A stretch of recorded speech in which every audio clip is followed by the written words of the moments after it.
ओम श्री परमात्मने नमः। ओम श्री गुरुभ्यो नमः।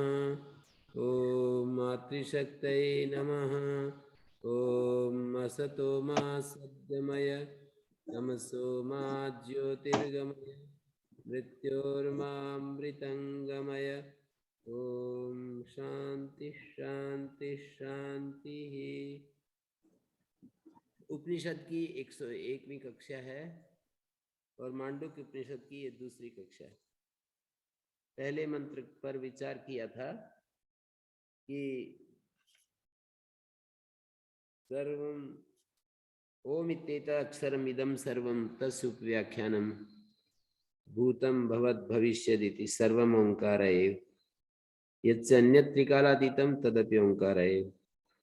ओम जो ये अक्षर है, यहाँ पर उद्देश्य विधेय के अनुसार यदि हम विचार करें, सब्जेक्ट और प्रेडिकेट के अनुसार यदि हम देखें इस वाक्य को, वाक्य जो होता है उसमें एक उद्देश्य होता है, दूसरा विधेय होता है। ज्ञात अर्थ को उद्देश्य कहते हैं और उस ज्ञात अर्थ के बारे में जो कुछ बताया जाता है उसको विधेय कहते हैं। प्रेडिकेट अंग्रेजी में शब्द बोला जाता है। तो वो यद्यपि पहले उद्देश्य का प्रयोग होता है, बाद में विधेय का प्रयोग होता है, पर ये कोई निश्चित नियम नहीं है। संस्कृत भाषा के अनुसार पहले भी विधेय हो जाता है, बाद में उद्देश्य हो जाता है। ऐसा पाणिनि महाराज ने भी बहुत सारे सूत्रों में इस नियम को, कि उद्देश्य पहले ही हो, इस नियम का अतिक्रमण करके उन्होंने हमको ये बताया कि उद्देश्य और विधेय में पहले हमेशा उद्देश्य ही रहेगा, ऐसी कोई बात नहीं है। तो ओम इत्येत अक्षरम इदम सर्वम, यहाँ पर इदम सर्वम ओम इत्येत अक्षरम ऐसा वाक्य पढ़ लेंगे। जब हम इस वाक्य को उद्देश्य विधेय के रूप में जब रखेंगे तो इस तरह से इसको हम अरेंज करेंगे कि इदम सर्वम ओम इत्येत अक्षरम, ये सब जो भी दृश्यमान है ये सब ओंकार है। तस्य उपव्याख्यानम भूतम भवत भविष्यदिति, उस ओंकार का, उस ओम अक्षर का ये उपव्याख्यान, समीप से व्याख्यान है। क्या? भूत भवत भविष्यत, भूतकाल में जो हुआ, वर्तमान काल में जो है और भविष्यत में जो होगा, तीनों कालों में जो होगा वो सब का सब ओंकार का ही व्याख्यान है, ओंकार को ही प्रकट कर रहा है। इति सर्वम ओंकार एव, इस प्रकार ये सर्वम ओंकार एव, यहाँ पर भी उसी तरह से उद्देश्य विधेय के अनुसार देखेंगे तो सर्वम जो है वो उद्देश्य स्थानीय है, ओंकार विधेय स्थानीय है।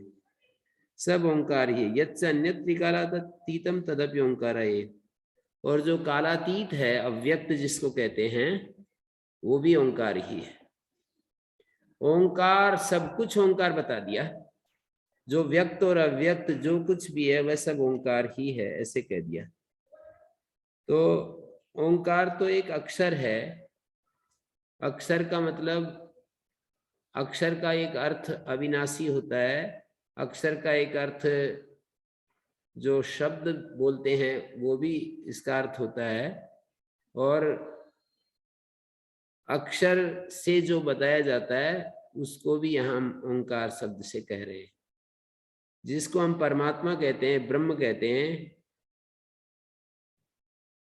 वो भी ओंकार शब्द से कहा जा रहा है। सारे के सारे संसार के जितने भी शब्द होते हैं वे शब्द, उनके लिए एक एक, जितने भी पदार्थ होते हैं उनके लिए एक एक शब्द बोला जाता है। एक वस्तु एक शब्द, एक वस्तु एक शब्द, प्रत्यर्थम शब्द निवेश सिद्धांत बोलते हैं इसको व्याकरण शास्त्र में। अर्थम अर्थम प्रति प्रत्यर्थम, एक एक वस्तु के लिए शब्द का प्रयोग होता है। तो जितने भी पदार्थ जितने भी सत्तात्मक वस्तुएं हैं, जितने भी चीजें हैं, उन सब के लिए एक एक शब्द बोला जाता है। तो सारे पदार्थ अपने अपने शब्द से अव्यतिरिक्त हैं, ऐसे एक वाक्य बनेगा। और सारे शब्द ओंकार से अव्यतिरिक्त है। सारी भाषा में ओंकार पिरोया हुआ है। छांदोग्य उपनिषद में कहा, यथा संकुना सर्वाणि पर्णानि संतृणानि तथा ओंकारेण सर्ववाक् संतृणा। ओंकार में, ओंकार जो है अकार प्रधान होता है। अकार उकार मकार यद्यपि 3 वर्णों से ओंकार की निष्पत्ति बताई जाती है, पर उसमें भी अकार की प्रधानता है। तो अकार जो है समस्त वाक में प्रसरित है। अकार सबसे ज्यादा, अकार का वर्णमाला में हम देखते हैं प्रयोग, अकार के द्वारा ही सारे वर्णों को, व्यंजन वर्णों को प्रस्तुत किया है। क ख ग घ ङ च छ ज झ य ट ठ ड ढ ण त थ द ध न प फ ब भ म य र ल व श ष स ह। ये सारे व्यंजन जितने भी 33 अक्षर मैंने उच्चारण किए, इन सब में आकार व्याप्त है। तो मैंने कहा कि एक पदार्थ होते हैं, एक शब्द होते हैं। सारे पदार्थ अपने अपने उन पदार्थों के लिए जो शब्द प्रयुक्त होते हैं, उन शब्दों से अव्यतिरिक्त हैं। सारे शब्द ओंकार से अव्यतिरिक्त हैं और ओंकार ब्रह्म से अव्यतिरिक्त है। ओंकार, जिस ओंकार से ब्रह्म को बताया जा रहा है, ओंकार जो शब्द है, ओंकार जो अक्षर है, वो ब्रह्म से अव्यतिरिक्त है। मानी पदार्थ, पदार्थ के साथ शब्द, शब्दों के साथ ओंकार, ओंकार के साथ जो ब्रह्म तत्व है, उसको वहां पर पहुंच गए। तो इदम सर्वम ओंकार एक इदम सर्वम ओम इत्येतद अक्षरम। इसका मतलब ये हुआ कि ये जो दृश्यमान, यदिदम किंच, ऐसे बोलेंगे, इदम सर्वम मानी यदिदम किंच, जो कुछ भी यहाँ सत असत के रूप में, व्यक्त अव्यक्त रूप में दिखाई देता है। असत का मतलब अव्यक्त रूप में, सत और असत के रूप में दिखाई देता है, वो सब ओंकार से, ब्रह्म से अभिन्न है। माने सारे पदार्थ शब्द से उन के लिए बोले जाने वाले शब्द, जैसे गो एक पदार्थ है जो गौशाला में जिससे दूध निकलता है, जो हमारी आंखों का विषय बनता है, हमारी इंद्रियां जिसको स्पर्श कर सकती हैं, छू सकती हैं, जिसमें से एक प्रकार की गंध निकलती है। एक एक गोबर और उसके मूत्र आदि में एक विशेष प्रकार की गंध निकलती है, जो अन्य दूसरे प्राणियों से अलग प्रकार की है। और उसको, उसका जब वो शब्द करती है तो हमारे कान उसको पकड़ लेते हैं कि ये गाय का शब्द है, जो बिल्कुल एकदम से सारे के सारे प्राणियों से अलग ही प्रकार का होता है उसका। इसलिए शब्द भी बोलते हैं रंभाना, गाय का रंभाना, हाथी का चिंगाड़ना, शेर का दहाड़ना, कुत्ते का भौंकना, पक्षियों का चहचहाना। तो अलग अलग जो एक शब्द बोले जाते हैं, एक एक ध्वनि के लिए, हमारे कानों से उसको हम सुनते हैं, आंखों से देखते हैं, कानों नासिका से सूंघते हैं। तो ये सब इंद्रियों का जो विषय बनते हैं, वो वस्तु या पदार्थ, उसको हम पदार्थ कहते हैं। उनका जो मूल कारण है उसको अव्यक्त कहते हैं, जो यहाँ मंत्र में कहा यत्से अन्यत्र त्रिकालातीतम, जो तीनों कालों से अतीत है, वो अव्यक्त कहेंगे उसको। कार्य से उसका अनुमान करते हैं, कार्य को देख करके हम कहते हैं कि कोई कारण भी है इसका। जो ये संसार जिसको हम कहते हैं, जो दिखाई दे रहा है, उसका कोई ना कोई कारण होना चाहिए। घट है, घट बना हुआ दिखाई देता है, तो बेशक हम नहीं उस घट को मिट्टी के द्वारा बनते हुए देखा, लेकिन मिट्टी का अनुमान होता है। जहां जहां भी हम घट को देख रहे हैं वहां मिट्टी अवश्य है। ऐसा जहां जहां कार्य है वहां वहां कारण तो होना ही चाहिए। जहां जहां कारण है वहां कार्य हो, ये व्याप्ति तो नहीं, ये नियम तो हमें नहीं मिलेगा कि कारण है तो कार्य भी अवश्य होगा ही। मिट्टी है पर घड़ा हम ना बनाएं, ये हमारे ऊपर है। पर घड़ा यदि बन गया है तो मिट्टी के बिना नहीं बन सकता। तो ये जगत कार्य के रूप में हमें दिखाई दे रहा है। तो इसका कारण कोई अव्यक्त है जिसको हमारी इंद्रियां पकड़ नहीं सकती, लेकिन उसका अनुमान हम कर ही सकते हैं। तो ओम इत्येत अक्षरम इदम सर्वम, इदम सर्वम ओम इत्येत अक्षरम, ये जो सर्व, ये जो कुछ भी, यदिदम किंच शब्द बोला जाता है, जो कुछ भी ये है वो सब ओम अक्षर है। मानी ओम ये अक्षर है और ओम अक्षर अपने ओम शब्द का जो अभिधेय है उससे अव्यतिरिक्त है, उससे अभिन्न है। शब्द का अर्थ के साथ तादात्म्य संबंध होता है, अभेद संबंध होता है। तादात्म्य का मतलब जैसे कि वाग और अर्थ का, रघुवंश का पहले श्लोक में भी बताया कि वाग अर्थाविव संपृक्तो वाग अर्थ प्रतिपत्तये जगतः पितरौ वंदे पार्वती परमेश्वरौ। पार्वती मानी प्रकृति शक्ति। पार्वती का जो वैदिक अर्थ है वो बुद्धि होता है। हमारे अस्तित्व में प्रकृति का जो शीर्षस्थ रूप है, शिरोमणि रूप है, वो बुद्धि है। और परमेश्वर तो माता पार्वती और परमेश्वर चैतन्य रूप है, और ये दोनों अभिन्न है। जगतः पितरौ वंदे पार्वती परमेश्वरौ। वाक और अर्थ की तरह ये उपमा दी। वाग और अर्थ जैसे, वाणी और अर्थ जैसे संपृक्त हैं, वाग अर्थ प्रतिपत्ति, वाग और अर्थ की प्रतिपत्ति के लिए मैं माता पार्वती, पिता जो शिव है उसका मैं वंदन करता हूँ। ऐसा रघुवंश महाकाव्य को शुरू करते समय कालिदास ने कहा।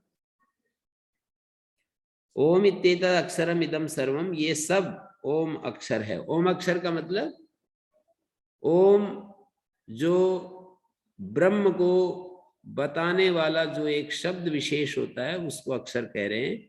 और वो अक्षर अपने अभिधेय से अभिन्न है, अपने अभिधेय के साथ तादात्म्यापन्न है। तस्य उपव्याख्यानम, उस ओंकार का समीप होकर के व्याख्यान है ये भूत भवत भविष्यत इति। माने ये जो भूत वर्तमान और भविष्य में जो कुछ भी दिखाई देता है वो ओंकार है। माने ये व्याख्यान उस व्याख्या का वर्णन कर रहा है। एक व्याख्या होता है, एक जिसके द्वारा व्याख्यान किया जाता है। तो इस वर्तमान काल में, भूतकाल में, भविष्यत काल में जो कुछ भी पैदा होता है, पैदा हो रहा है, आगे होगा, ये सब उस व्याख्या ओम का ही दिग्दर्शन करा रहा है। इस प्रकार इति, इस प्रकार सर्वम ओंकार एव, सर्व जो है वो ओंकार ही है। सर्व मानी यदिदम किंच, जो कुछ भी दृश्यमान अदृश्यमान कारण कार्य के रूप में जो भी हमारे ज्ञान का विषय बन रहा है कारण कार्य के रूप में, सब ओंकार ही है। यच्च अन्यत्र कालातीतम, और जो कालातीत है, अव्यक्त है, जिसको हम कभी भी जो अभिव्यक्ति में नहीं आता, इस तरह से अव्यक्त ही रहता है। अव्यक्त जब व्यक्त होता है तो उसको कार्य नाम दिया जाता है, पर व्यक्त का जो कारण है वो तो हमेशा अव्यक्त ही रहता है। कारण हमेशा अव्यक्त रहता है, कार्य व्यक्त होता है। तो यच्च अन्य त्रिकालातीतम तदपि, मानी वह जो त्रिकालातीत अव्यक्त रूप है वो भी ओंकार ही है। तो कितना तेजस्वी प्रस्तुति है आप देख सकते हैं। किसी का शब्द प्रमाण पर यदि विश्वास है, शब्द प्रमाण को, आगम प्रमाण को कोई महत्व देता है, तो ये एक ही मंत्र पर्याप्त है इस अस्तित्व की व्याख्या करने के लिए। इसमें और भी 11 मंत्र और भी हैं, 12 मंत्रों का ये उपनिषद ओंकार के पहला ये एक प्रकार का प्रतिज्ञा वाक्य है। आगे इसकी व्याख्या की जाएगी। यह सब ओंकार है, यह सब ओंकार है। यह सब कौन सब? जो दृश्य अदृश्य है, कारण कार्य के रूप में, जो जिसको हम विभाजित करके देख सकते हैं, कुछ कारण है कुछ कार्य है, वह सब ओंकार ही है। कारण रूप में भी कार्य रूप में भी वो सब ओंकार ही है। क्योंकि मिट्टी और मिट्टी से बने हुए अलग अलग जितने भी रूप हो सकते हैं, अनंत रूप हो जाए, वे सब मिट्टी ही हैं, ऐसा हम कहते बनता है। तो ये जितना भी कुछ व्यक्त अव्यक्त है वो सब ओंकार ही है। तस्य व्याख्यानम भूत भवत भविष्य। ये तीनों कालों में जो कुछ भी उपलब्ध होता है ये उस ओंकार अक्षर का उपव्याख्यान है। शब्दों पर भी, हम मंत्र के शब्दों पर भी ध्यान दें तो स्पष्ट हो जाएगा। तस्य कस्य ओम इत्येता अक्षरस्य, इस ओम अक्षर का उपव्याख्यान है। तीनों कालों में जो हमारे अनुभव में आता है, जो कुछ हमें दिखाई देता है, जो कुछ हम इंद्रियों का विषय बनता है, हमारे ज्ञान का विषय बनता है, वो सब उसका व्याख्यान, उसका व्याख्यान का मतलब वह व्याख्येय है। इसके माध्यम से उस व्याख्येय तक हम पहुंच जाते हैं। यही बात अलग अलग रूपों में उपनिषदों में अलग अलग शब्दों से प्रस्तुत कर दी गई है। जैसे कि सदैव सोमिदमग्र आसीत एकम एवं द्वितीयम, छांदोग्य उपनिषद के 6ठे अध्याय का आरंभ श्वेत केतु और उसका पिता उद्दालक श्वेत केतु से पूछता है, क्या तुम गुरुकुल में गए और वहां से पढ़ कर के आए हो? तुमने उस आदेश को जाना जिसको जान लेने के बाद सब कुछ जान लिया जाता है। यस्मिन विज्ञाते सर्वमिदं विज्ञातम होती, उस आदेश को, वो जो आदेश है वो कैसा है? जब ये बात चली तो कहा कि जैसे मिट्टी से बने हुए जितने भी पात्र विशेष होते हैं अलग अलग, वो सब मिट्टी से अनतिरिक्त होते हैं। वाचारम्भणम विकारो नामधेयम मृत्तिका इत्येव सत्यम। जैसे कोई लोहे की बने हुए अनंत प्रकार की चीजें, वस्तुएं हो सकती हैं, लेकिन वो लोहे से अनतिरिक्त रहती हैं, लोहे से अलग नहीं होती हैं। जैसे कोई और धातु भी पकड़ सकते हैं, स्वर्ण पकड़ सकते हैं, सोने की बनी हुई चीजें सोने से अनतिरिक्त होती हैं, ऐसे ही उस सत से अनतिरिक्त है ये सर्व। ये सब कुछ जो कुछ हमारे सामने है, हमारे इंद्रियों के विषय बनता है या नहीं बनता है, जिसको हम कार्य से कारण के रूप में अनुमित करते हैं, वह सब सदैव सौम्यदम अग्र आसीत, ये सतरूप ही था।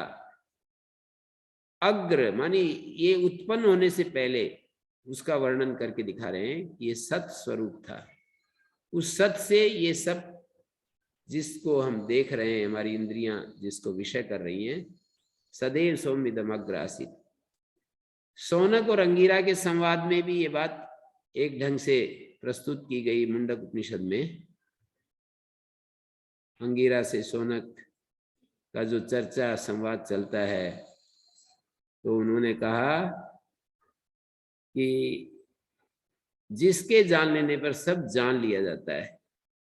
दो विद्याएं, एक पराविद्या अपराविद्या। अपराविद्या जो शब्दों में जिसको हम ऋग यजु साम अथर्व के रूप में जानते हैं, जिसको जो कर्म करने का साधन, कर्म में जिसका अलग अलग प्रकार से विनियोग है, और जो वेदांग के रूप में 6 जिसके अंग होते हैं, 10 रूपों में जिस अपरा विद्या को जानते हैं, और परा विद्या ये तदक्षरम अधिगम्यते, जिससे उस अक्षर का ज्ञान होता है। तो अलग अलग ढंग से उस ओंकार की, उस ब्रह्म तत्व की, आत्म तत्व की, आप ओंकार कहिए, ब्रह्म कहिए, आत्मा कहिए, उसका ही यह सब जो दिखाई देता है व्याख्यान है,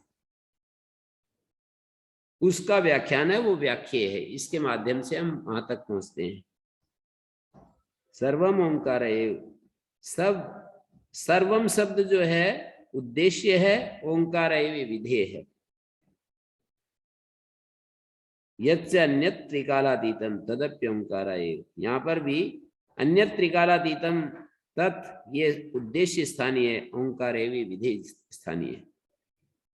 3-4 बार इस बात को दोहरा दिया कि इदम सर्वम ओम इत्येतत् अक्षरम, और उस ओम अक्षर का ये व्याख्यान भूत भवत भविष्य, जो कुछ भी है ये उसका व्याख्यान कर रहा है, मानी इसके माध्यम से हम उस तक पहुंचते हैं। चंद्र शाखा न्याय बोलते हैं, ये ना हो तो हम कैसे वहां तक पहुंचेंगे। तो इसलिए व्याख्यान बता रहे हैं। जैसे छोटे बच्चे को समझाने के लिए पिता सीधा चंद्रमा को नहीं दिखाता, वो उनको समझाने के लिए कि देखो तुम्हें मैं चंद्रमा दिखाता हूं, आकाश की तरफ देखो, ऐसे छोटा बच्चा आकाश की तरफ देखता है।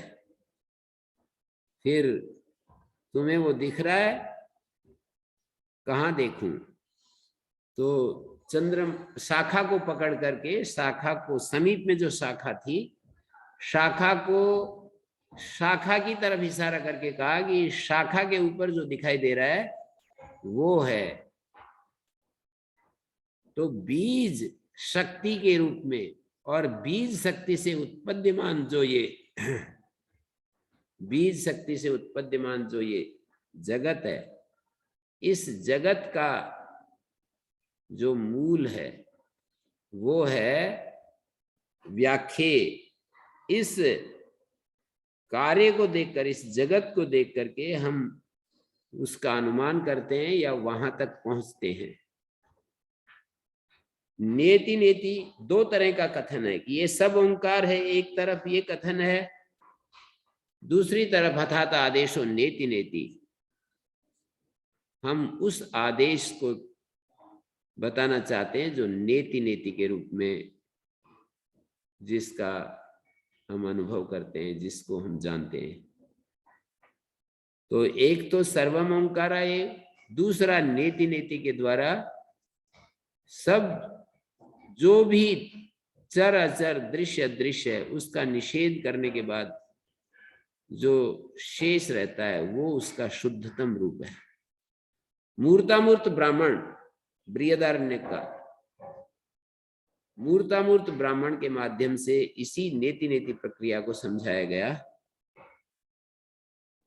कि ये मूर्त और अमूर्त, पंचभूतों को मूर्त अमूर्त कहा। 3 जो है मूर्त होते हैं, 2 अमूर्त होते हैं, वायु और आकाश अमूर्त होते हैं, पृथ्वी जल अग्नि मूर्त होते हैं। इस मूर्तामूर्त मूर्त अमूर्त जो ये जगत है, इस मूर्तामूर्त को नेति नेति के द्वारा निषेध करते करते हम उस ब्रह्म तत्व तक पहुंच जाते हैं, माने उसके शुद्धतम रूप तक पहुंच जाते हैं। उसका जो बीज शक्ति रूप है वो भी मिलित रूप है, प्रकृति के साथ मिला हुआ रूप है, बीज शक्ति के रूप में जो उसका रूप है। और जो कार्य के रूप में आ गया है उस बीज शक्ति से, जो ये भी मिलित रूप है। तो शुद्धतम रूप को जानने के लिए उसके नेति नेति का प्रयोग करते हैं। यहां पर प्रविलापन की प्रक्रिया है। ये मांडूक्य उपनिषद जो आप लोग पढ़ रहे हैं ये प्रतिज्ञा वाक्य हो गया, और इससे आगे जो बताएंगे, आगे जो बताने जा रहे हैं, जागृत स्थान, स्वप्न स्थान, सुसुप्त स्थान और उसका तुरीय स्वरूप जब हम बताएंगे, शुद्धतम रूप को, तो जागृत स्थान को पकड़ करके बताया कि जागृत स्थान में ओंकार इन रूपों में होता है, बहुत सारे उसके सम्मिलित रूप हैं। स्वप्न अवस्था में इन रूपों में होता है, सुसुप्त अवस्था में इन रूपों में होता है, और इन तीनों अवस्थाओं से अतीत उसका शुद्धतम रूप है। वो उपनिषदों का ब्रह्म तत्व है। उपनिषद जिस आत्मा का विवेचन प्रस्तुत करते हैं वो शुद्ध ब्रह्म है, जो कि जिसको हम श्रुति के माध्यम से जानते हैं और श्रुति के निर्देश के अनुसार जिसका अनुभव करते हैं, फील करते हैं, अनुभव करते हैं। तो ये इस प्रतिज्ञा के साथ शुरू हो रहा है। अगला मंत्र है, अगले मंत्र में ये कहा सर्वम ही एतद् ब्रह्म। पहले तो अक्षर, ओंकार अक्षर की बात कही, अब इस मंत्र में कह रहे हैं सर्वम ही एतद् ब्रह्म। सर्वम ही एतद् मानी जो दृश्यमान, जो कुछ भी है, जिसको ओंकार कहा था उसको अब ब्रह्म कह रहे हैं। सर्वम एतद् ब्रह्म। अभिधान अभिधेय और एक रूपत्वे भी अभिधान प्राधान्य निर्देशा कृता ओम इत्येतत् अक्षरम इदं सर्वम। पहले अभिधान प्राधान्य से निर्देश किया था, अब अभिधेय प्राधान्य से निर्देश कर रहे हैं। पहले अक्षर के रूप में हम पहुंचे थे, अक्षर को पकड़ा था। ये सब जो दिखाई दे रहा है इसका जो मूल है ओम अक्षर, ऐसे बता दिया। ये जो कुछ भी दिखाई देता है पदार्थ रूप, वो शब्द से अभिन्न है, और शब्द ओंकार से अभिन्न है, इसलिए ओंकार सब है ये।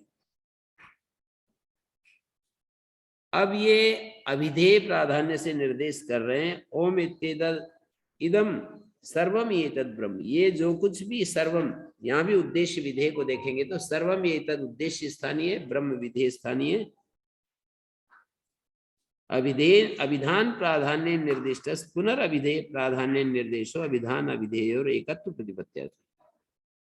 अब अभिधेय प्राधान्य से निर्देश कर रहे हैं, तो अभिधेय और अभिधान दोनों के एकत्व को बताने के लिए ऐसी शैली, इस स्टाइल को अपनाया गया। शैली माने स्टाइल। यथार्था ही अभिधान तंत्र अभिधेय प्रतिपत्ति अभिधेय से अभिधानत्व गौणमिति आशंका स्यात्। नहीं तो अभिधान के अधीन अभिधेय की प्रतिपत्ति होती है। इस प्रकार अभिधेय का जो अभिधानत्व है वो गौण मान लिया जाता है। अभिधेयस्य अभिधानत्वं गौणम। अभिधान तंत्र अभिधेय प्रतिपत्ति, अभिधान के अधीन अभिधेय की प्रतिपत्ति बोध होता है, तो अभिधेयस्य अभिधानत्वं, अभिधेय का अभिधान गौणम इति आशंका स्यात्। अभिधेयस्य अभिधानत्वं गौणम इति आशंका, ऐसी आशंका हो सकती थी। तो अभिधान और अभिधेय का एकत्व बोध कराने के लिए शैली अपना रहे हैं। एकत्व प्रतिपत्ति से प्रयोजनम अभिधान अभिधेय एकेनैव प्रयत्ने युगपत् प्रविलापयन् तद विलक्षणम ब्रह्म प्रतिपद्येत। एकत्व प्रतिपत्ति का प्रयोजन क्या है, तो उसको बता रहे हैं कि अभिधान अभिधेयो एकेनैव प्रयत्नेन। अभिधान और अभिधेय ये दोनों एक ही प्रयत्न के द्वारा युगपत् प्रविलापयन, एक साथ प्रविलापन करते हुए तद विलक्षण ब्रह्म को अनुभव कर सके, जान सके। तद विलक्षण ब्रह्म को अनुभव कर सके, जान सके, ये एकत्व प्रतिपत्ति का प्रयोजन है। अभिधान और अभिधेय को एक ही प्रयत्न से, एक साथ प्रविलापन करते हुए, मानी शब्द का भी प्रविलापन और शब्द के द्वारा जाने गए अर्थों का भी प्रविलापन, मानी गो शब्द का और गो पदार्थ का, पृथ्वी शब्द का पृथ्वी पदार्थ का, वायु शब्द का वायु पदार्थ का, जल शब्द का, जल एक शब्द है जो हम वाणी से बोलते हैं, कानों से सुनते हैं, बुद्धि में, जैसे कि भाष्यकार पता व्याकरण भाष्यकार शब्द के बारे में कहते हैं ना कि ये शब्द क्या है, तो 3-4 विशेषताएं बतलाई शब्द की कि भाई ये प्रयोग से प्रकाशित होता है, बुद्धि में उपलब्ध होता है, प्रयोग से प्रकाशित होता है, और आकाश जिसका देश है, और ऐसा ऐसा जो शब्द है, बुद्धि निर्ग्राह्य आकाश देशा प्रयोगेणा विज्वलिता, प्रयोग से उसका प्रकाश होता है, आकाश में उसकी उपस्थिति होती है, आकाश देश है, तो श्रोत्र में उसकी उपलब्धि होती है, श्रोत्र ना हो तो वो उपलब्ध नहीं होता है, बुद्धि से पकड़ में आता है, प्रयोग से प्रकाशित होता है, आकाश उसका देश है, ऐसा ऐसा जो शब्द है, उस शब्द का भी मूल ब्रह्म है और अर्थ का भी मूल ब्रह्म है। इसी बात को आर्य समाज के प्रवर्तक स्वामी दयानंद जी ने कहा, सब सत्य विद्या और जो पदार्थ विद्या से जाने जाते हैं उन सब का आदि मूल परमेश्वर है। सारी सत्य विद्याओं का मूल भी परमेश्वर है, पदार्थों का मूल भी परमेश्वर है। दो बातें पहले नियम में ये बताई कि विद्याएं और विद्याओं के द्वारा जिन पदार्थों को जानते हैं उन सब का, मानी पदार्थ का और पदार्थों को प्रकाशित करने वाली विद्याएं, उन दोनों का, विद्याएं जो है शब्दों में प्रकाशित होती हैं, उन दोनों का आदि मूल परमेश्वर है। तो यहां यही बात कही कि जब हम उसको एकत्व प्रतिपत्ति जब हम कर रहे हैं, एकत्व प्रतिपत्ति के रूप में जिसको हम प्रस्तुत कर रहे हैं, एकत्व प्रतिपत्तेश्च, एकत्व प्रतिपत्तेश्च फलम, एकत्व प्रतिपत्ति का जो फल है वो क्या है, तो ये कह रहे हैं एकत्व प्रतिपत्ति का फल ये है, अभिधान अभिधेयो एकेनैव प्रयत्नेन युगपत् प्रविलापयन्, अभिधान अभिधेय का एक ही प्रयत्न से एक साथ प्रविलापन हो जाए, अलग अलग प्रयत्न न करना पड़े। प्रविलापन का मतलब युक्ति पूर्वक बुद्धि के द्वारा ये देखना कि जो स्थूल जगत है वो अपने सूक्ष्म जगत में लीन हो गया। स्थूल जगत को हम सूक्ष्म जगत में लीन करते हैं और सूक्ष्म को भी अपने उसके कारण में लीन करते हैं, और कारण को भी फिर शुद्ध ब्रह्म में विलीन करके देखते हैं। विलीन करने का मतलब ये होता है कि जो सूक्ष्म है, हमें जब सूक्ष्म दिखाई देता है तो वहां स्थूल का न दिखना ही प्रविलापन है। कारण में लीन करने का मतलब जब कारण में पहुंच गए तो स्थूल और सूक्ष्म दोनों ही दिखाई नहीं देते, और जब कारण का भी प्रविलापन कर दिया तो कारण भी नहीं दिखाई देता, कारण रूप जो ब्रह्म का स्वरूप है वो भी नहीं दिखाई देता, शुद्धतम रूप केवल शेष रह जाता है। कारण का तुरीय स्वरूप में प्रविलापन का मतलब बुद्धि के द्वारा अपने, हमारे पास जो शुद्ध बुद्धि है, जो विचार शक्ति है, उस विचार शक्ति के द्वारा उसको अपने मूल तत्व में ले जा करके स्थापित कर दिया। मानी अपने बुद्धि के द्वारा उसको हम विलापन करते हैं। प्रविलापन की जो प्रक्रिया है वो बौद्धिक है, बुद्धि के माध्यम से हम स्थूल को सूक्ष्म में विलय करते हैं।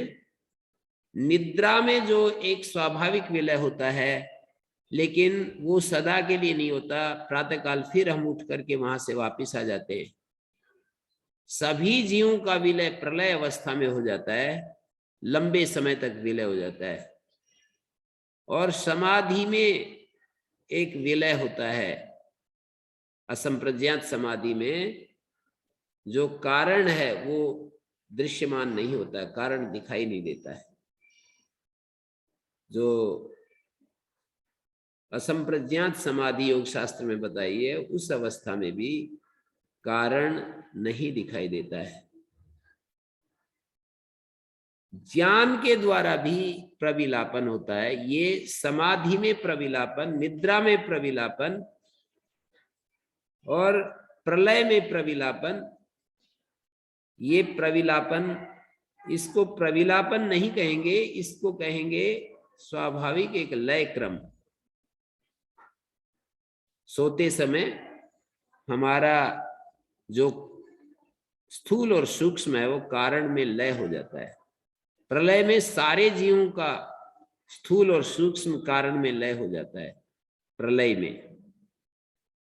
और जब हम असंप्रज्ञात समाधि में होते हैं तो भी इसी तरह से ये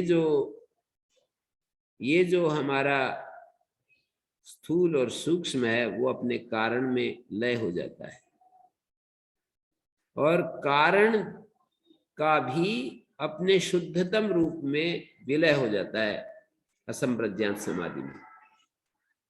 लेकिन जो हम विलापन करते हैं, एक लय होता है, एक विलापन होता है। विलापन में हम युक्ति युक्त तरीके से स्थूल को सूक्ष्म में ले जाते हैं, सूक्ष्म को कारण में ले जाते हैं, कारण को भी उसके मूल रूप में विचार के द्वारा हम कहते हैं कि देखो अब हम शुद्धतम रूप में अवस्थित हैं। और इस अवस्था में जो बीज शक्ति रूप अवस्था थी वो भी अगोचर हो गई है, उसको भी हम अगोचर रूप में प्रस्तुत करते हैं। तो यहाँ कह रहे हैं एकत्व प्रतिपत्ति से प्रयोजनम अभिधान अभिधेयो एकेनैव प्रयत्नेन युगपत् प्रविलापनम तद विलक्षणम ब्रह्म, उससे विलक्षण ब्रह्म को हम जान सके। जैसा कि इस उपनिषद में ही आगे कहेंगे पादा मात्रा मात्राश्च पादा। ओंकार के जो मात्राएं होती हैं वो 3 पाद हैं। जागृत स्थान एक पाद है, स्वप्न स्थान दूसरा पाद है, सुषुप्त स्थान तीसरा पाद है। ओंकार की 3 मात्राएं पाद हैं और पाद 3 मात्राएं हैं। सर्वम एतद् ब्रह्म, इसके लिए मंत्र में कहा ये सब अर्थात पाद और मात्राएं सब ब्रह्म हैं। सर्वम एतद् का मतलब जो 3 अवस्थाएं हैं, 3 जो पाद हैं और 3 जो मात्राएं हैं ओंकार की, फिर वो आकार के द्वारा जागृत स्थान को प्रस्तुत करते हैं, उकार के द्वारा स्वप्न स्थान को, मकार के द्वारा सुषुप्त स्थान, और इन तीनों को भी आत्मा में हम प्रविलापन कर देते हैं। अपनी बुद्धि से वहां पर देख पाते हैं कि ये जो 3 मात्राएं और 3 जो पाद हैं, 3 जो अवस्थाएं, पाद का मतलब 3 अवस्थाएं, जागृत अवस्था, स्वप्न अवस्था, सुषुप्त अवस्था को ही पाद कह रहे हैं। सर्वम शब्द से इन सब को कह रहे हैं, पाद भी और मात्रा भी। ओंकार के अक्षर, ओंकार अक्षर में जो 3 मात्राएं हैं और जो 3 पाद हैं, सर्वम शब्द से उसको कहा सर्वम ही एतद् ब्रह्म। सर्वम यद उत्तम ओंकार मात्रम इति तद एतद् ब्रह्म। जो ओंकार बताया सर्वम यद उत्तम ओंकार मात्रम, ये सब जो दृश्यमान है इसको ओंकार मात्र बताया था। मानी जो व्यक्त और अव्यक्त के रूप में जो भी दृश्यमान है उसको ओंकार बताया था, वो उसको अब ब्रह्म बता रहे हैं। सर्वम यद उत्तम ओंकार मात्रम इति तद एतद् ब्रह्म, वो सर्वम ब्रह्म है। तत्स ब्रह्म परोक्ष अभिहितम प्रत्यक्ष तो विशेषेण निर्दिशति। वो ब्रह्म परोक्ष भाषा में बताया था परोक्षेण परोक्षाभिहितम, परोक्ष रूप में उसका कथन किया। प्रत्यक्ष तो विशेषण निर्देश किया, अब प्रत्यक्षतः विशेष रूप से निर्देश कर रहे हैं कि अयम आत्मा ब्रह्म, ये जो आत्मा है हमारा ये ब्रह्म है। अयम इति चतुष्पात्वेन प्रविभज्यमानम, अयम जो चार पाद के रूप में जिसको हम अलग अलग रूप से बांटा, प्रत्यगात्मतया अभिनय निर्दिशति, उसको एक पराक्त होता है, एक प्रत्यगात्मक होता है। अपने भीतर जब जाते हैं सारे अस्तित्व से, अस्तित्व को पार करके जब अपने इनर मोस्ट बीइंग में पहुंच जाते हैं, सारे अस्तित्व को पार करते हुए जब हम वहां पहुंच जाते हैं, माने स्थूल को, सूक्ष्म को, कारण को पार करते हुए जहां हम अपने शुद्धतम रूप में पहुंच जाते हैं, उसको प्रत्यगात्मा कहते हैं। तो ये जो चार पादों के रूप में जिसको बांट दिया, जागृत, स्वप्न, सुसुप्ति और तुरीय, प्रत्यगात्मतया अभिनयन, प्रत्यगात्मा के रूप में उसको अभिनय पूर्वक निर्देश कर रहे हैं, हाथ के इशारे से अपने हृदय की तरफ संकेत कर रहे हैं। सोयम आत्मा, स्वयं आत्मा ओंकार अभिधेय, ये आत्मा जो है ओंकार का अभिधेय है, ओंकार का अभिधेय जगत है, ओंकार का अभिधेय आत्मा है। परापरत्वेन व्यवस्थिता चतुष्पाद, पर और अपर रूप में जब हम आत्मा के रूप में कहते हैं तो पर रूप में, और उसी ओंकार को जब जगत के साथ मिलित रूप में कहते हैं तो वो अपर ब्रह्म हो जाता है। जब हम अपने भीतर शरीर, प्राण, इंद्रियां, मन, बुद्धि, इच्छाएं, भावनाएं, इन सब से अलग करके अपने शुद्धतम रूप में देखते हैं तो वो परम ब्रह्म होता है। वो आत्म तत्व, प्रत्यगात्मा, वही परम ब्रह्म होता है। और उसी परम ब्रह्म को अंतःकरण के साथ मिलित रूप में जब देखते हैं, उसी परम ब्रह्म को अंतःकरण के साथ, बाह्य पदार्थों के साथ, मन, बुद्धि, इंद्रियों के साथ जब देखते हैं तो अपर ब्रह्म का रूप होता है। तो परापरत्वेन व्यवस्थित चतुष्पाद कारसापणवत न गौरी, कारसापण की तरह, जैसे एक कारसापण में चार पाद हम कल्पित कर लें, गाय की तरह चार पाद नहीं है उसके। कारसापण में तो कोई पाद दिखाई नहीं देते, कोई अंश दिखाई नहीं देते, पर हम अपनी सुविधा के लिए ऐसे भेद करके, विभाग करके देख लेते हैं। त्रयाणाम विश्वादी नाम पूर्व प्रविलापनेन तुरीय से प्रतिपत्ति, तीन जो विश्व, तेजस, प्राज्य, त्रयाणाम विश्वादी नाम, तीन जो विश्वादी हैं, हम अपने विश्व को, अपने तेजस स्वरूप को, अपने प्राज्य स्वरूप को, हमें ईश्वर के प्रविलापन होता है या नहीं, उसमें जाने से हमें लाभ क्या है कि ईश्वर का क्या चरित्र है, ईश्वर क्या करता है। ईश्वर का तो हर क्षण इस प्रकृति के ऊपर पूर्ण नियंत्रण है, इसलिए वो, उसको न प्रविलापन की जरूरत है, ना उसको भेद करके ब्रह्म और ईश्वर के रूप में उसका भेद करके देखने की जरूरत है। पर क्योंकि हमें जीव और ब्रह्म के रूप में अलग अलग भेद करके देखने की आवश्यकता है, क्योंकि हमें समाधान चाहिए, हमें दुख मुक्ति चाहिए, हमें परम आनंद चाहिए, हमें मानी संघात के रूप में जो अभी शरीर, सूक्ष्म शरीर, स्थूल शरीर, कारण शरीर और आत्मा का सम्मिलित रूप जो हमें अनुभव हो रहा है, इस संघात पुरुष को अमृतत्व चाहिए, इस संघात पुरुष को दुख मुक्ति चाहिए, इस संघात पुरुष को रस तृप्ति चाहिए, निर्भयता चाहिए। तो उसका तो उपाय यही है कि हम देख सकें अपने इन पादों को और इन पादों के प्रविलापन को, और प्रविलापन करते हुए अपने शुद्धतम रूप को। त्रयाणाम विश्वादीनाम पूर्व प्रविलापनेन, पूर्व का प्रविलापन करते हुए तुरीय से प्रतिपत्ति, हमारा जो तुरीय स्वरूप है उसकी प्रतिपत्ति हो जाती है। करण साधना पाद शब्द, इसलिए पाद शब्द करण साधन है। और जिस तुरीय स्वरूप की प्रतिपत्ति उसको भी पाद कह दिया है, चतुष्पाद कहा है, वो पाद जो है कर्म साधन है। पद्यते इति पादा, पद्यते अनेन इति पादा, यानी जिसको प्राप्त करते हैं वो पाद और जिसके द्वारा प्राप्त करते हैं वो पाद। तो जिस माध्यम से प्राप्त करते हैं वो स्थूल, सूक्ष्म और कारण, और जिसको प्राप्त करते हैं प्रविलापन के माध्यम से हम उस शुद्धतम रूप पर पहुंच जाते हैं विचार के द्वारा।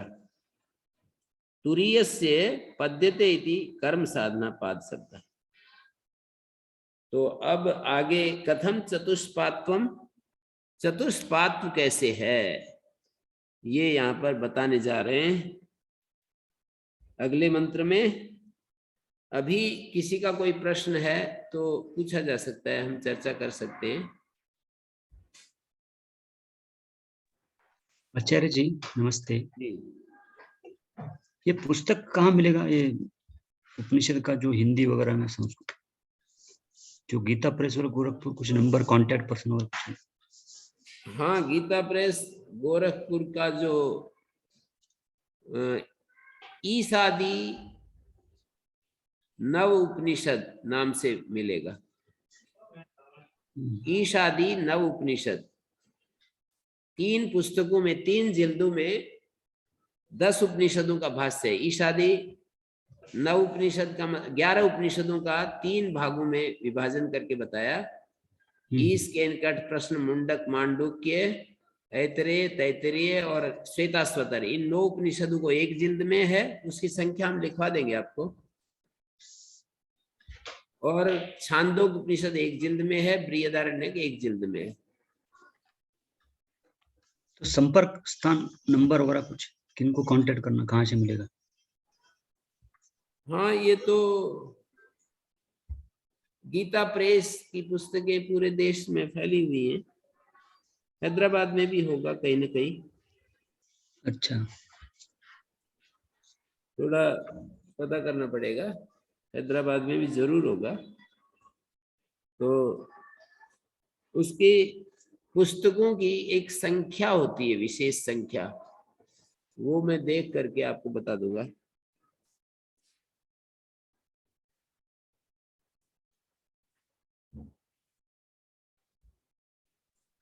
तो इसमें जो मैंने प्रस्तुत किया, इसको मैं इसको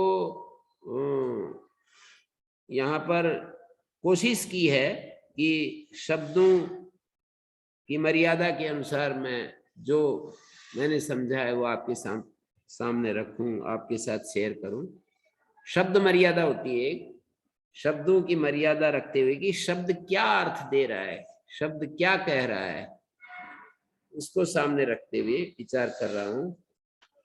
जैसे अयम आत्मा ब्रह्म, सर्वम एतद् ब्रह्म, अयम आत्मा ब्रह्म, स्वयं आत्मा चतुष्पाद। ये जो आत्मा है ये चतुष्पाद है, ये हमारा आत्मा चतुष्पाद है। इसमें 3 पाद साधन रूप हैं और 1 पाद साध्य रूप है। चतुष्पाद, पाद शब्द तो दोनों जगह प्रयुक्त हो रहा है, साधन के लिए भी साध्य के लिए भी। तो चतुष्पाद में एक उपव्याख्यान स्थानीय, एक व्याख्यान स्थानीय, एक व्याख्येय रूप है। 3 के द्वारा जब हम, यही प्रक्रिया मूर्तामूर्त ब्राह्मण में भी अपनाई गई। बृहदारण्यक का जो दूसरे अध्याय का जो मूर्तामूर्त ब्राह्मण है, वहां पर भी तीसरा अध्याय जो है, तीसरे अध्याय में भी ये प्रक्रिया अपनाई गई। शिशु प्राण, शिशु प्राण को शिशु कहा।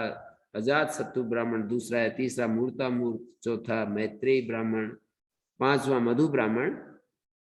बृहदारण्यक उपनिषद के 5 ब्राह्मणों में विषय को प्रस्तुत किया। दूसरे अध्याय में 5 ब्राह्मण, ऐसे वहां बृहदारण्यक तीसरे अध्याय में 9 ब्राह्मण है। चतुर्थ अध्याय में 14 कुछ वहां की संख्या है, कितने ब्राह्मण है, तो ऐसे अलग अलग ब्राह्मण होते हैं, ब्राह्मण नाम होता है ग्रंथ का नाम। ब्राह्मण में मंत्र होते हैं, ब्राह्मण में खंड होते हैं, खंड में मंत्र होते हैं। जैसे बृहदारण्यक ब्राह्मण दूसरा और दूसरे ब्राह्मण के खंड होते हैं, खंड में मंत्र होते हैं। तो वहां पर उसमें भी ये जो विषय है, यहाँ पर जो मूर्तामूर्त ब्राह्मण का मतलब यह है कि इस जगत को मूर्त और अमूर्त दो भागों में बांटा। पृथ्वी जल अग्नि के रूप में मूर्त, वायु और आकाश के रूप में अमूर्त, और मूर्त अमूर्त को प्रस्तुत करने के बाद, मूर्त और अमूर्त को प्रस्तुत करने के बाद फिर अथाता आदेशा नेति नेति ये प्रक्रिया समझाई गई कि अब इस मूर्त और अमूर्त, जो ब्रह्म से ये मूर्त और अमूर्त आया, ऐसे तैत्तरीय उपनिषद में ये बताया कि ये सारा सत्यम ज्ञानम अनंतम ब्रह्म यो वेद निहितम गुहायाम परमे व्योमन स्वश्नुते सर्वान कामान स ब्रह्मणा विपश्चितेति तस्माद् वाय तस्माद् आत्मना आकाशा संभूता। तैत्तरीय उपनिषद में उस आत्मा से आकाश, वायु और पंचभूतों की उत्पत्ति दिखाई। पृथ्वी जल अग्नि वायु आकाश बनाने के बाद औषधियों की उत्पत्ति, अन्न की उत्पत्ति, शरीर की उत्पत्ति, ये सब दिखाया। और वहां पर शरीर के साथ संबद्ध जो 5 कोश हैं, अन्नमय कोश, प्राणमय कोश, मनोमय, विज्ञानमय, आनंदमय, इन कोशों का प्रदर्शन किया। उन कोशों से फिर अतीत जो आत्मा है उसको बस समझाया। यहाँ पर भी इसी तरह से, मानी चतुष्पाद ये आत्मा है, और चतुष्पाद आत्मा में 3 पाद साधन स्थानीय है और 1 पाद साध्य स्थानीय है।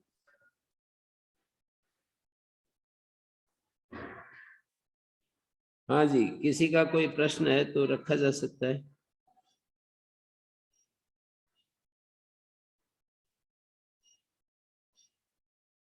ये लघु उपनिषद है लेकिन गंभीर है, और कुछ शब्द हो सकता है ना समझ में आए, तो बार बार उसके लिए जिज्ञासा आप करेंगे तो खोज की दृष्टि से उसको सामने लाएंगे तो समझने में सुविधा रहेगी।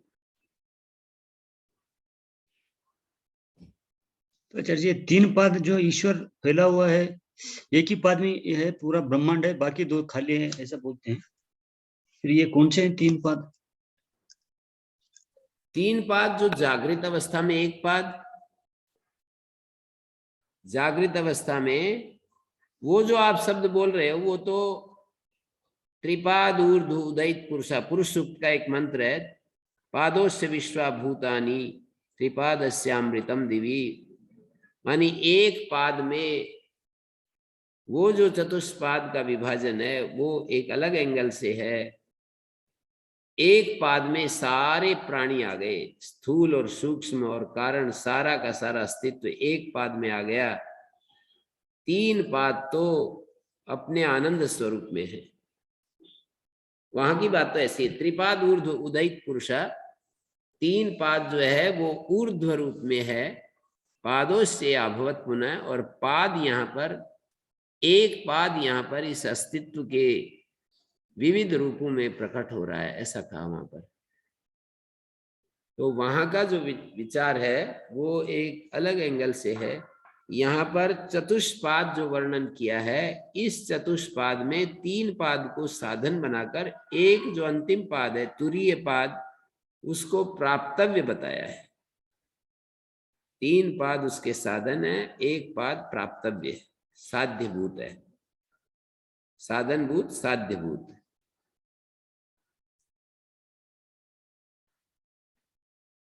जैसे सर्वम एतद् ब्रह्म, अयम आत्मा ब्रह्म, ये छोटे छोटे वाक्य हैं। सर्वम एतद् ब्रह्म एक वाक्य, सर्वम ही एतद्, जो कुछ भी ये दिखाई दे रहा है, दृश्यमान है, ये ब्रह्म है। अयम आत्मा ब्रह्म, अयम आत्मा, ये जो आत्मा है ये ब्रह्म है। अयम आत्मा, ये जो मेरा आत्मा है ये ब्रह्म है। तो ये एक छोटा वाक्य, अयम आत्मा उद्देश्य स्थानीय, ब्रह्म विधेय स्थानीय, स्वयं आत्मा चतुष्पाद। तो वो ये जो हमारा आत्मा है ये चतुष्पाद है। चतुष्पाद की ही व्याख्या प्रथम पाद में क्या है आगे बताएंगे, द्वितीय पाद में क्या है, तृतीय पाद में क्या है ये बताएंगे। आत्मा को चतुष्पाद बता दिया यहाँ पर। एक प्रकार से आत्मा के प्रतिज्ञा की कि आत्मा चतुष्पाद है। और इस आत्मा के चतुष्पाद को समझाने के लिए फिर ये आगे जागृत स्थानों, बहिष्प्रज्ञा, सप्तांग, एकोनविंशति मुख, स्थूल भूक, वैश्वानर, प्रथमा पाद। ये प्रथम पाद का स्वरूप दिखा दिया कि वो जागृत स्थान है जिसका, ऐसा है ये वैश्वानर। जागृत स्थान, स्थान मानी स्थिति, इस वैश्वानर की स्थिति जागृत अवस्था वाला है ये वैश्वानर। बहिर्भूत प्रज्ञा है जिसकी, ऐसा है वैश्वानर। बाहर के पदार्थों में जो देख रहा है, बाहर के पदार्थों को देख रहा है, सप्तांग है, एकोनविंशति मुख है ये वैश्वानर, और स्थूल भूक है ये वैश्वानर। स्थूल पदार्थों का भोग करने वाला है ये वैश्वानर, ये प्रथम पाद है। और इसी तरह सूक्ष्म अवस्था, सूक्ष्म भूक वैश्वानर, प्रविविक्त भूक लिखेंगे। प्रविविक्त भूक मानी स्थूल भूक से अन्य जो सूक्ष्म भूक, सूक्ष्म पदार्थों का, स्थूल पदार्थ और सूक्ष्म पदार्थ, उसका भोग करने वाला। और फिर कारण के रूप में प्राज्य को प्रस्तुत करेंगे 5वें और 6ठे मंत्र में। तीसरे मंत्र में प्रथम पाद, चौथे मंत्र में द्वितीय पाद, 5वें और 6ठे मंत्र में तीसरे पाद का वर्णन है। और तुरीय रूप पाद जो है वो 7वें मंत्र में। और फिर बच जाएंगे 5 मंत्र। उन 5 मंत्रों में ओंकार की मात्राओं को पकड़कर उसका वर्णन करेंगे। ये विषय है, इस तरह से विषय को यहाँ पर प्रस्तुत किया गया है।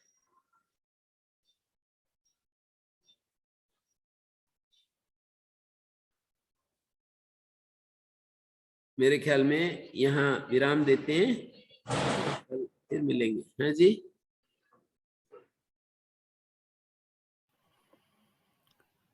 जी किसी का प्रश्न है या किसी को पूछना है?